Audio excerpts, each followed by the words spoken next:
What's going on YouTube? Thank you so much for watching this YouTube channel. My name is Matt. My company is called the DeRosa Group, and we have a lot of cool stuff to talk to you guys about on this YouTube channel. We have a Mentorship Monday series. We have a series called DeRosa Success Stories, where you can email us at success@DeRosaGroup.com if you've learned something from my book, something from this channel, and you want to broadcast what you've learned from us. Email us at success@DeRosaGroup.com. And if you love this channel, we love you. Take a second and subscribe to this channel so you get some notifications of things that we've got coming down the pipeline. Take a minute and do that. Today's conversation is with a good friend of mine, Reed Gossens. Hi, mate. So, Reed, you're from out of the country, right? Yes. If you heard Reed talk, you know he's not from he's from out of town. That's awesome. Guess where? Right. Yeah. Guess where? Right. So I want to talk to you about people investing from outside of the U.S. in real estate, because we get a lot of people that are inquiries for people from outside the U.S., as I'm sure you do. And there's maybe people watching that want to raise capital that they realize that the economies overseas are not what they are in the U.S. Correct. And so if we as real estate investors can find a way to legally and successfully reach into other countries and pull that money to the U.S. to invest in our projects, we can do a win-win. We can raise capital for our deals while also giving them other opportunities. So before we get into that, why don't you tell our audience a little bit about you and how they can get a hold of you? Yeah, so my name's Reed Gossens, as Matt just said here. I am originally from Australia, deep down under, the deep south, by West Texas, right? I am the co-founder of Wildhorn Capital, and I'm also the podcast host of Investing in the US. We have about $250 million under management, 1,800 units in Austin and San Antonio. You can check me out on reedgossens.com, and you can find all the links up there on that website. So yeah. What's the name of your company again? Wildhorn Capital. Wildhorn Capital. Yes. I love that. Of course, because you're invested in Texas, so right. you got to have a Texas-y kind of... My business partner is Texan, so... Right. You both talk funny. Right. Cool. Cool. So you've done a lot of work, and obviously you're from outside the country. You figured out how to invest in the U.S. Successfully, right? So let's say someone watching wants to start soliciting money outside. They either want to start soliciting money outside the U.S. Or they even have someone that's from outside the U.S. that wants to invest in. What are some conversations they could have? We'll get into getting the money to the U.S. in a second, but what are some conversations that you should have with people that are looking to invest in the U.S. in real estate that are not either U.S. residents, U.S. citizens, or even just are contacting us from out of the country? What should we talk about? Well, I think the biggest thing is I can talk a little bit about the comparison between Australia and America, and just start there, right? Because the big thing that international investors have is perspective, right? What I bring, what my special sauce is, what my superpower, we got surrounded by Captain America here, is the fact that I do have a lens of looking through international investing. The thing is, you have to realize in America, you guys have probably, in my opinion, the best climate environment for investing in commercial real estate in the Western world. You have a massive GDP, you're the number one in the world.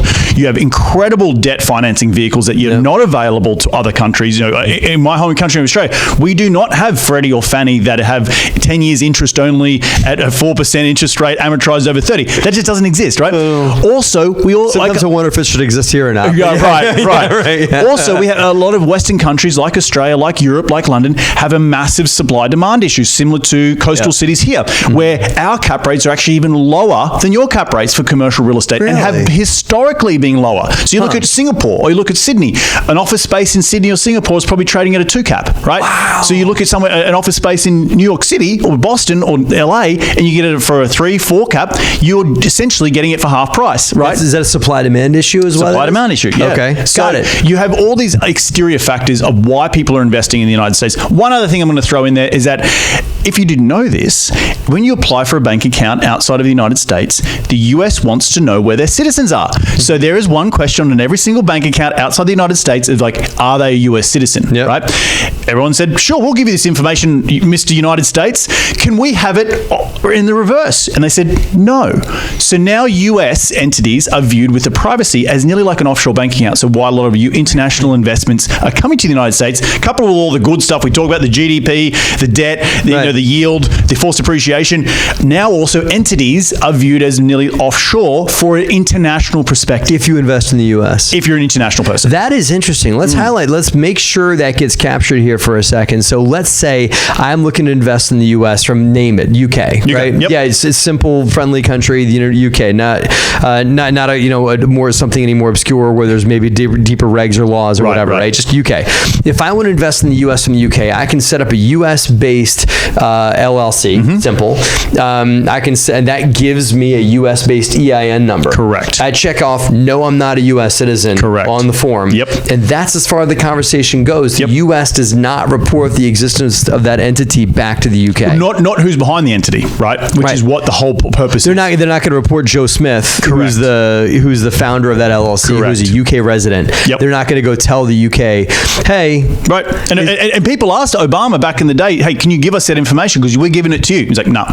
And so what he essentially did was do offshore bank accounts for the international investors. One, attract more international money, right, because of all these regs. But two, has also nearly done away with, from an international perspective, why just come and invest in the United States? Don't go to the Cayman Islands, come here instead. Yeah. So, well, that's interesting. So it sounds like you've done a lot of homework on this. Has that reduced investment in places like the Cayman Islands, the Bahamas? No, not at all. Because obviously there's a lot of US people trying to get their money outside of the government, right? Right. They're doing it here. But if I'm a UK resident, is it just the same? Like if I want to invest in something or at least park my money somewhere, is it now just the same as putting it in the US as putting it in the Caymans? Or is the differences between the two I'm not familiar on, but I'm sure there's pros and cons of either or. And for every individual person, they're going to have their why they want to do that.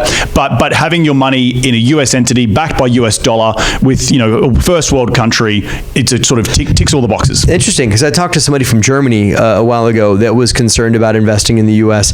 because the German government is very, in your stuff, right? And he was very concerned about the German government wanted to tax what he made in the U.S. Yep. There's even caveats and carve-outs there. But if he were to set up a U.S.-based LLC, it'd be very hard for them to get much further than... Right. There are so between Australia and United States and most Western countries, there's a U.S. tax treaty. Yeah. So any taxes you do pay in the United States, you'll get a credit for in your home country. Got it. Please look at, when you do come to the United States, you have to have a US-based CPA, but you also have to have your home-based CPA to advise on both sides of the coin. And if you have a US-based LLC, so let's say that the first step is for the foreign investor to set up a US-based LLC.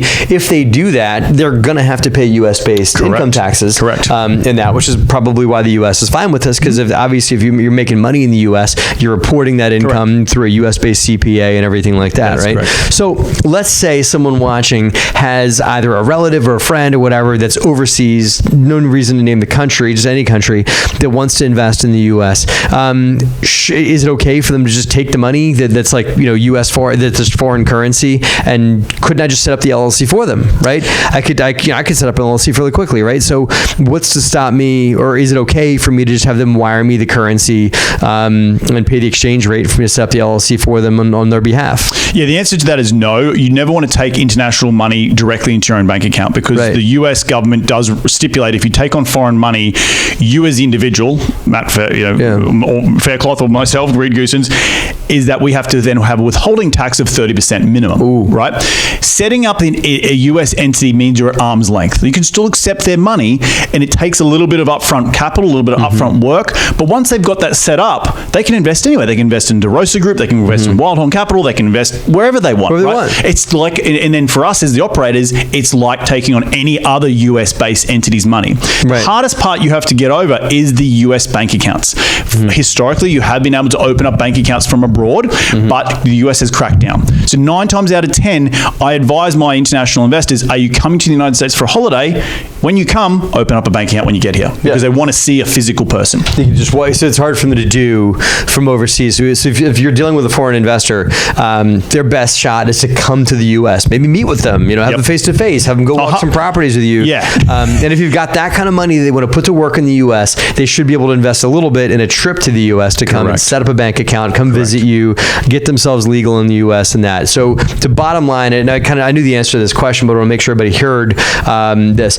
you do not want to take foreign money invested directly to you. You want to have that investor have that as their burden to set up the LLC themselves, get the EIN number set up. Then you're doing business with a U.S.-based company. Correct. You don't want that liability of doing it for them. You want to have them do it on a trip to the U.S. and then they can, them do it through a CPA based here in the United States, which is what they legally can set up. And there's many out there that'll do that for them. Exactly. So, great stuff. So again, we've highlighted a lot of reasons why international investors may want to invest in the U.S. Just different economies. I didn't realize the supply and demand thing and 2% cap rates. That sounds crazy. And that, have you ever heard? Now let's talk about negative interest rates, because I've heard other countries have negative interest rates and have just economies that are out there. A negative interest rate to me means the government's really going to just give you money. Yep. Right. Yep. So what's to stop somebody from a place like Sweden or Finland that has negative interest rates to just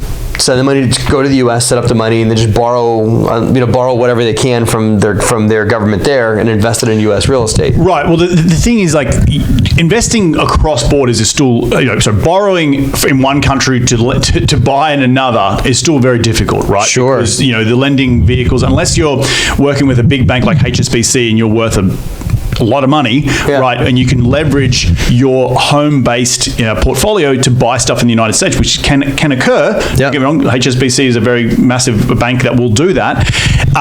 You can do that. You can if you have a big portfolio back in your home country and you blend on that to buy U.S. real estate, that can occur. The average person does not have that, right? And so they're not. I would not advise to go and pull out $200,000 on a mortgage in Australia to invest here in the United States.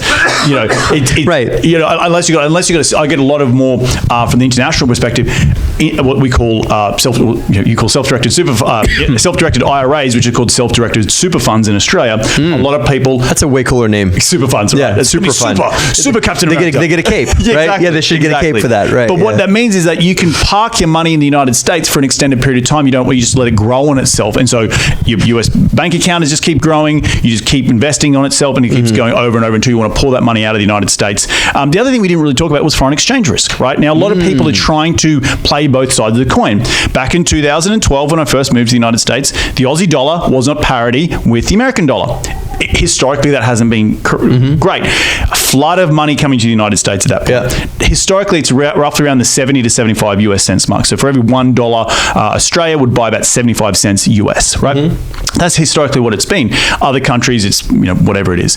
I wouldn't try and play both games. You can't have your cake and eat it as well. If you're going to bring money to the United States, it's going to be here for an extended period of time. I'm talking 5 to 10 years, right? So you're hopefully timing the market better to take your money home, and you can, so you don't just wait until like, I'm going to wait till the exchange rates are right, and that's going to push it in. It is what it is. It helps. Yeah, it does. I've heard there's a lot of Canadian investors in the U.S. right now because the exchange rate's good. But at the end of the day, like you said, it's a long-term play. So you can't just, I'm going to do it now, but I've got to pull out before the rates change.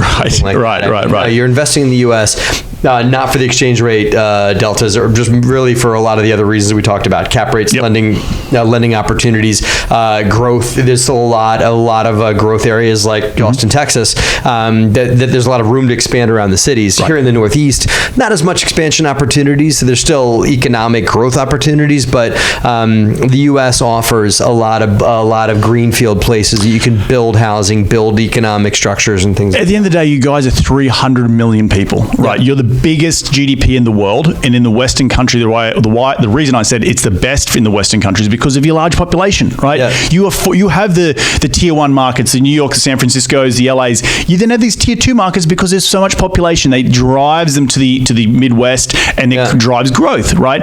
Compared to other major Western markets, we just don't have as much population there. Like Australia's only got 25 million people. UK 70 million people. France, I think it's like you can't really 90 in Australia, right? You've got an enormous continent, but there's only so many people to occupy all the space. And also we live in a desert, right? So we only inhabit at less than 20% of our land. So there's just completely different scales of why the America, has been the land of opportunity, really, and been advertising that since the First World War. But also you have a lot of land that you can inhabit north to south, east to west. That drives these secondary markets and tertiary markets where people need to live for affordability. But then in different cycles, they have their upswing, right? And that's like someone like Austin, Texas. Got it. So we've talked about why investing in the U.S. is a good idea. So if you, my hope is that this video will give you guys some talking points that you can go over with people that want to invest in the U.S. Through your businesses. We've talked about things you can and things you really shouldn't be doing if you've got people that are lined up that want to invest with you. Now, if you want to research this further, my buddy Reed has two phenomenal books which you guys need to read both of them. The first one is Investing in the U.S. Very simple. That's very clear what this book's about. If you've got people that, if you are from outside the country, because a lot of our YouTube viewers actually are from outside the U.S. If you're looking to invest in the U.S., you need to read this book. If you've got people that are in your network that want to invest in the U.S., you need to read this book. And if you want to just start soliciting people from outside the country for a lot of the reasons that Reed said, you need to read this book. Now, Reed also has a second book. Tell us what you got there and why people should be reading that. This is a cool little book. It's called 10,000 Miles to the American Dream. On the back, there's 8 authors. We're all Aussie, and we met, a couple of years back. The whole wall of trouble right there on the back of that book. Yeah. We met through actually my podcast, which is called Investing in the US, and I just started by saying, hey guys, let's have a mastermind. Once a month. We're Aussies. We think the same. Being an entrepreneur can be lonely. Let's jump on a call once a month. Through that, we started meeting up once a year. Through that, we said we've all got a story to tell. We've all come to the United States, a travel across the pond, as we like to say, and we've all achieved financial freedom through investing in US real estate. So each chapter is every one of the authors' stories, and my chapter in there talks a little bit about it's called the 6P rule, the art and science of raising capital like a pro. There's 6 different P's that I walk through about how to go out and successfully raise capital for your real estate business, or really any business. So cool little book. That's great. Sounds like a great read. So cool. If people want to hear more, I know you mentioned your company earlier, but I'll make sure that they get it on the bookend here. So if they want to hear more about Reed Gossens or Longhorn Capital or anything else that you guys are up to, what's the best way for people to get a hold of you? Just go to reedgossens.com. That's ReedGoossens. There's plenty of links on there. And for anyone who is coming through LA and they want to say g'day, you can hit me up at info@reedgossens.com. Just put in the subject line Matt Faircloth, and just give me a little bit of heads up before you come, because I've always loved meeting up with other entrepreneurs who want to get involved in real estate. That's awesome. Cool. Thanks for watching, guys. Phenomenal conversation, Reed. I really appreciate having you here. Thanks, mate. Cool. Have a great and profitable week.